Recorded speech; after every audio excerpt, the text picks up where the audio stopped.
It's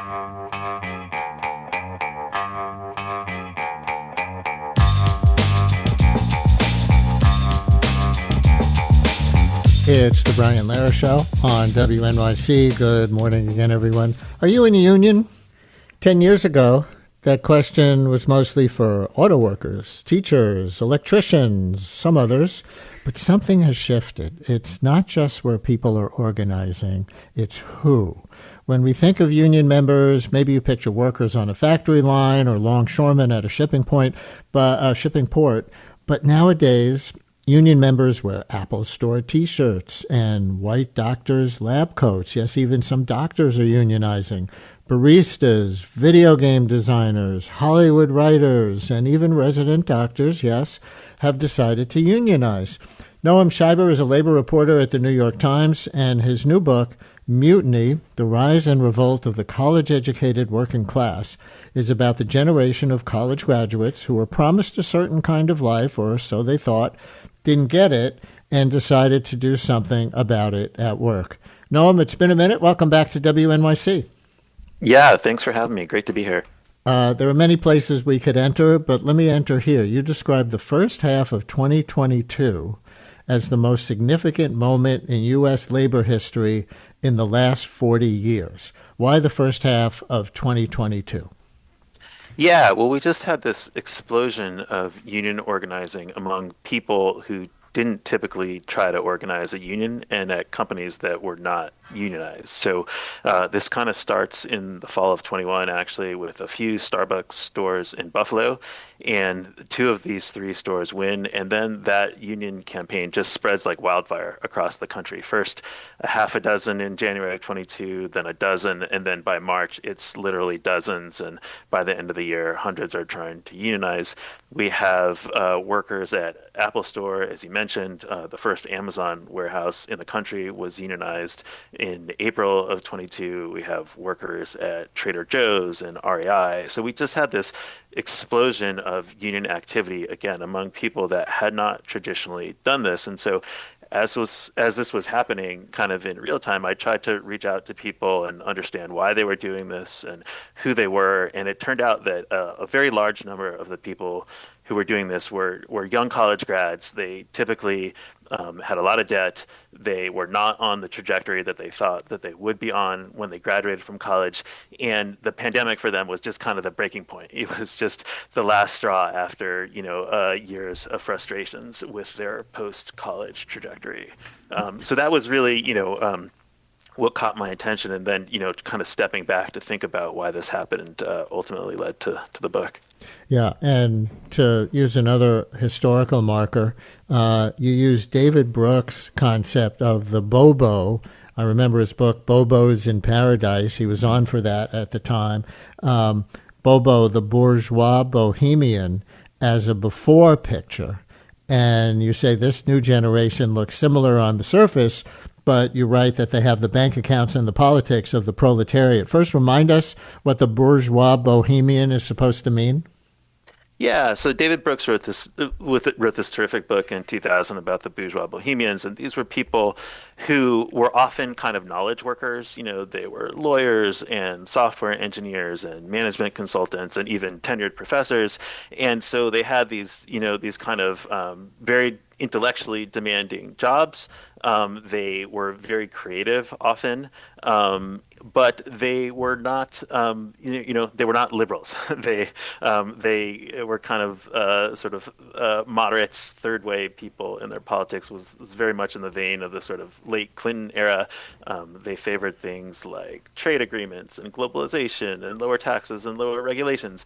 But they also had this sort of bohemian aesthetic. They liked sort of reclaimed wood furniture, and Brooks talks about how they liked sort of nubby fabrics, and so they had this sort of bohemian aesthetic, right, even though they had the kind of politics of the bourgeois. Well, alternative in their aesthetics, upper middle class in their political interests. Exactly. And so I talk about how this younger generation of college grads, kind of superficially looks like they have some of the tastes and habits of the bourgeois. They have all these fancy devices. They have powerful smartphones. They watch prestige television on demand, but their politics are very, very different from the Bobos. They tend to have pretty far left politics. If you look at polling, the portion of college grads who approve of socialism, it doubles in the 2010s from about 20% to over 40% by Mhm. the end of the last decade. And so very, very different politics, even though superficially they kind of look, not too different from the Bobos that Brooks was writing about. So tell our listeners the story in brief of one of your two main characters. You have Teddy, a Grinnell grad who ended up organizing a Starbucks in Chicago, and Shia, am I saying her name right? Yeah, Um, Kaya Barrett. So yeah, Kaya Barrett is a fascinating person. She grew up in Baltimore County, and her parents had gone to college, but not graduated from college. But college was very, very important to them, and they really emphasized the importance of going to college to their children, including Kaya. Kaya went to a predominantly black high school in Baltimore County, but again, college was extremely important. Kaya talks about how every year the seniors were told to put their acceptance letters, to tape them to the office window of her high school because they wanted to sort of celebrate all the students who were going to college. Kaya ends up going to Towson University in Maryland, a pretty good state school in Maryland. She studies communications. In college, she works part time at an Apple store, and she loves Apple. She's kind of a self-described Apple nerd who's been super into Apple gadgets since she was a little girl. So she loves this job as a college job, but she thinks that she is going to get a job, kind of a grown-up job in her mind. So she applies to dozens of jobs in kind of marketing, communications, professional development, doesn't get any of those jobs. So finally, when she graduates in 2018, she ends up just taking her college job as a full-time job.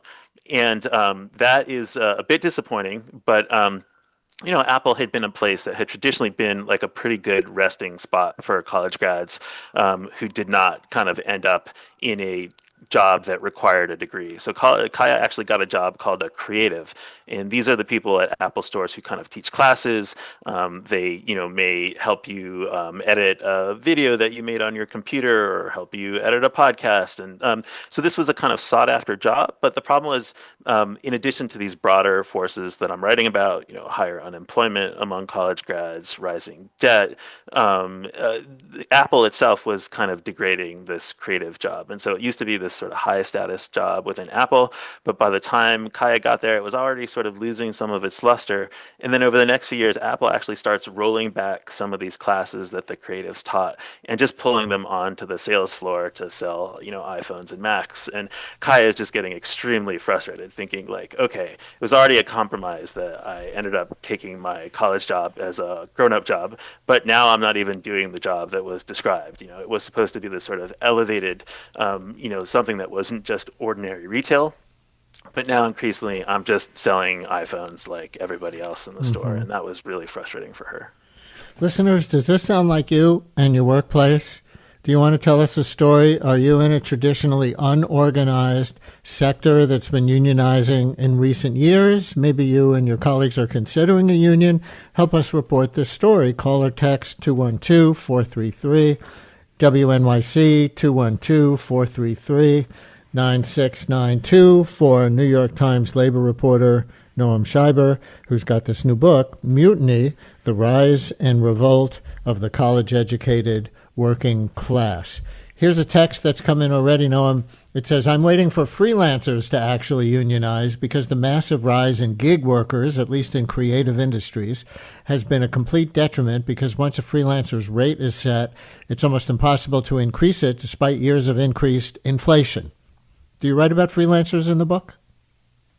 I don't write a ton about freelancers. I have written about them in the past, but I do think this dovetails with actually a broader trend that we see at these companies, which is the rise of contractors, temps, contingent workers. So we've, 20 years ago or 25 years ago when Steve Jobs created the Apple Store, he was very adamant that we had to have employees, we had to, extensively train them, we wanted to give them good benefits because we knew that if they were happy and they felt good about their relationship to Apple, then they would in turn make customers feel really good about the product and the company. And so that was the kind of founding principle of the Apple Store.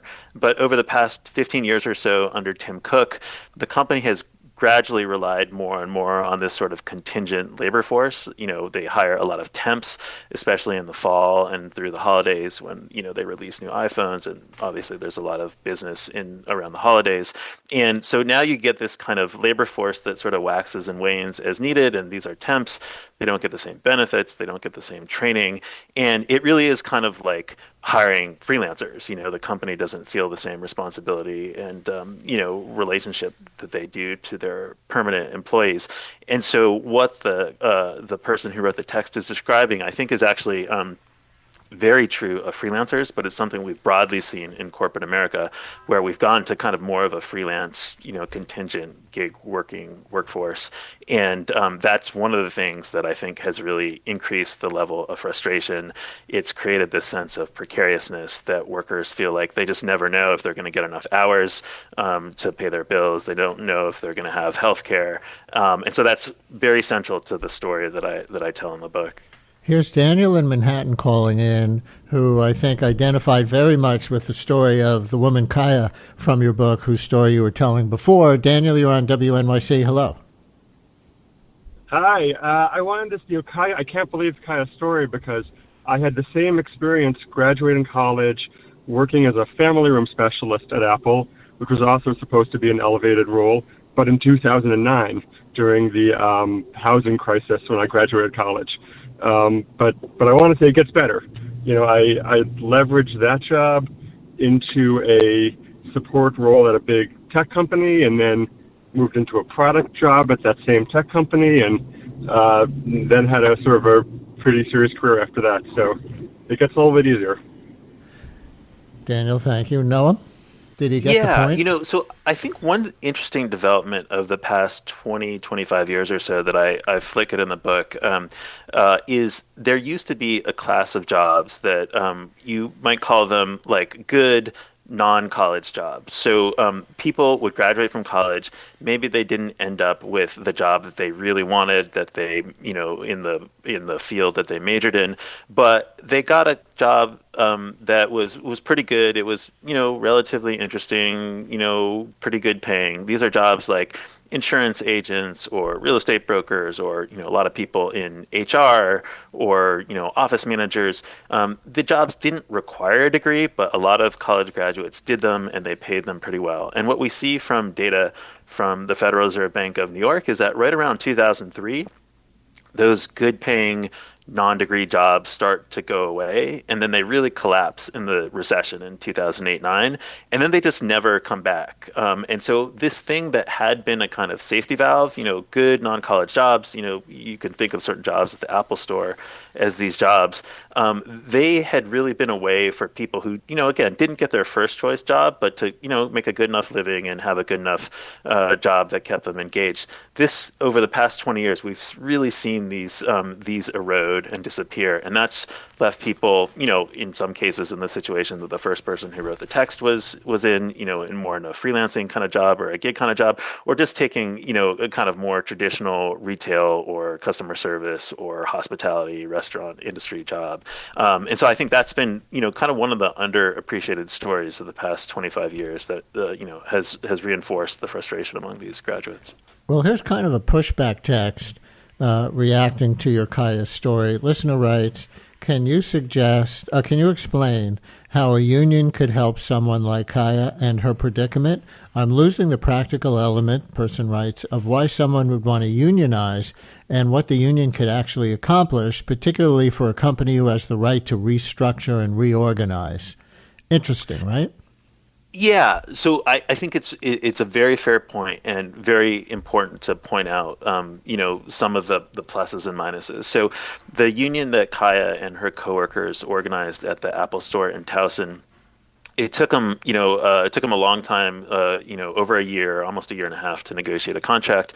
They finally did. They got raises that amounted to about 10% for the typical worker over 3 years.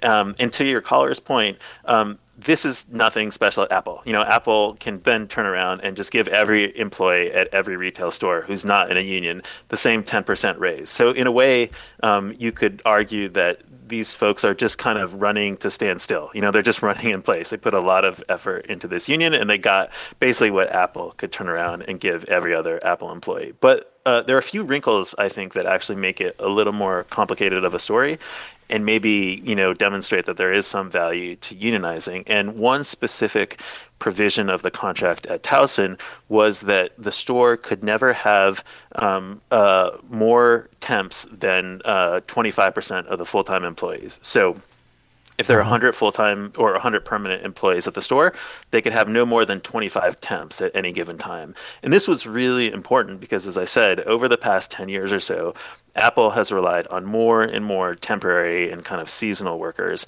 and fewer permanent workers. And so I think the workers at that store really felt like this kind of shift to temps was eroding, and kind of moving in on the jobs that they had traditionally had. And so even though, they didn't necessarily get a bigger wage bump or a bigger bump in benefits, they got certain protections like that cap on temps that really made them feel better about the stability and reliability of their jobs. And there are a few other provisions like that in the contract that I think, don't get the same headlines as a big wage increase, but really do give workers peace of mind that they didn't have before. Really interesting. By the way, reacting to the freelancer who wrote in, some other people are writing in with advice, I guess, or examples of things that do exist. One says there's been an artists guild in New York City for years. I was a member as an illustrator in Manhattan. Another just says, please let your listeners know about freelancersunion.org. Yep. We've had guests from there in the past, freelancersunion.org. So that's a thing that the listener who wrote in or others could contact and see if what they do specifically is relevant to your work. A few more minutes with Noam Scheiber, labor reporter for the New York Times, with his new book, Mutiny, The Rise and Revolt of the College-Educated Working Class. And one of the chapters in your book is dedicated to a union tactic called salting. Mm-hmm. The main salt in your story is somebody named Jazz Brissac, if I'm saying that right, a Rhodes Scholar who went straight from that at Oxford to a Starbucks in Buffalo. So what is salting, and what did that look like in Jazz's case at Starbucks in Buffalo? Yeah, so salting is a kind of tradition, a labor organizing tradition that dates back more than 100 years.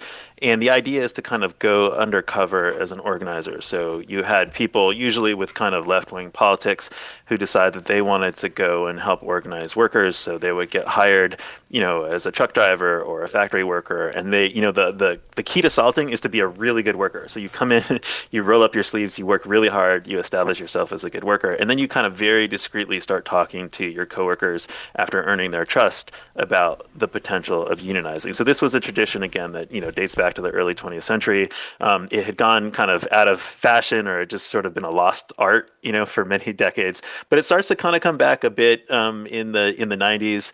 And then in the last decade or so, I think there's been a renewed push for it. And, I think in line with some of these trends that I alluded to, just a kind of growing interest among college grads in socialism and left-wing politics since the Great Recession. And so Jazz was someone who did incredibly well in school. They graduated from the University of Mississippi. They won a Rhodes Scholarship. They went to study intellectual history at Oxford, but their real passion was organizing. So they came back to Buffalo. They actually were involved in organizing a local coffee chain that they succeeded in doing, and then they kind of set their sights on this, on the whale, of the industry, which was Starbucks. And so, Jazz gets hired in, let's let's see, it would have been December of 2020, and goes, essentially undercover at Starbucks while working with a union in the area called Workers United.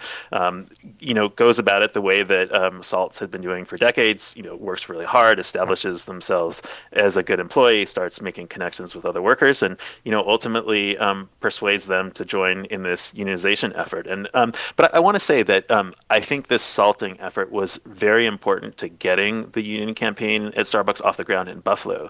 But after that, what was interesting is that it spread extremely organically. There were not salts at all these other locations around the country. It was just people in their stores in Chicago, in Boston, in Phoenix, looking at what happened at the stores in Buffalo and deciding that they wanted to do it on their own. So they would just kind of jump on a Zoom with the people in Buffalo.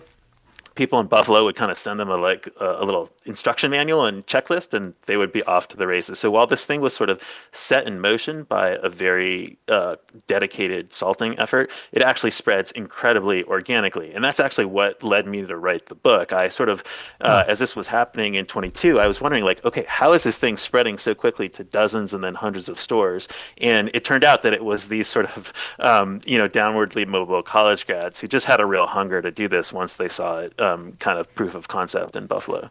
By the way, a little more pushback on that Apple anecdote that you gave. Listener writes, isn't that Apple store one of the ones that Apple is closing because it is unionizing? Yeah, so it is illegal to close a store because it unionized. That's directly a violation of the National Labor Relations Act. But it is, I would say the timing is suspect. Apple closes very, very few stores. It's only closed a small handful over the years, and it did announce recently that it closed the Towson store. I think the union, I think they're unsure of how they're going to respond. But it is entirely possible that this will get litigated, as a violation of law if Apple can't demonstrate that there were other reasons for closing the store. So this is very actively contested or being looked into at the moment. Listener writes, for decades, the architectural industry has been really harsh on their workers. Long hours, low pay, considering what another profession can make within the same amount of hours. Have any architectural unions popped up? Do you happen to know about that, professional class and unions? Absolutely, yes. Very glad you asked. I've written about union campaigns among architects, and the writer is exactly right. For decades, this was very much a non-unionized workforce. These are folks who go to school for a very long time. They come out with a ton of debt. They're incredibly skilled, but they work very long hours for low pay. You get often 60, 70 hours a week, but no overtime. And so yes, beginning in 22, I think there began to be some organizing campaigns at some very prominent architecture firms in New York City.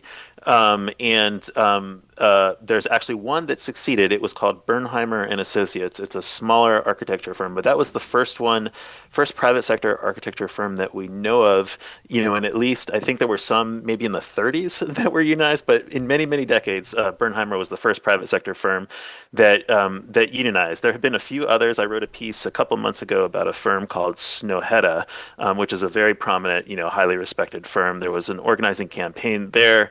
The union lost by just a couple of votes, and then there was actually a group of people involved in the campaign who Snøhetta laid off. Snøhetta said it had nothing to do with the union, but the union filed what's known as a charge with the National Labor Relations Board, and the board then issued a complaint saying that these people were basically retaliated against for trying to unionize. So that's still being litigated. But yes, this is a very active area of organization, and our architects are really in some ways kind of very much fit the profile of the person I'm writing about. Very skilled, a lot of debt, and very tough working conditions. And I think in the last 5-10 years, architects have really been radicalized. One more. Doctors. You write in the book about doctors forming unions. I think a lot of people listening will still think, really? Doctors in a union? Yeah, no, doctors is a fascinating case. I actually First wrote about a group of doctors unionizing in Oregon at a medical system there called Peace Health in 2015. And this was, so far as I could tell, the first group of private sector doctors to organize in the country for at least decades and possibly forever. Certainly, we've had doctors who work for cities, hospitals, and state hospitals in the public sector unionized. But this, I think, was the first group in the private sector in 2015. And then, in the last few years, we've seen a huge increase. There was a big union campaign at a health system in Minnesota called Alina, where about in early 23, about 100 hospital doctors, known as hospitalists, unionized. And then in the fall, 400 primary care doctors unionized, which was the biggest private sector union of doctors we've ever seen. And what's really interesting about doctors is, as you say, we think of doctors as these highly skilled, highly trained professionals. Typically they would own their own practice. They would kind of be the boss. But in the past 15, 20 years, we've just seen this huge consolidation in the healthcare industry. And so doctors who for generations had been, their own boss. Maybe they had a relationship with a hospital and they had privileges, but they basically called the shots. Over the past 15, 20 years, they've become the employees.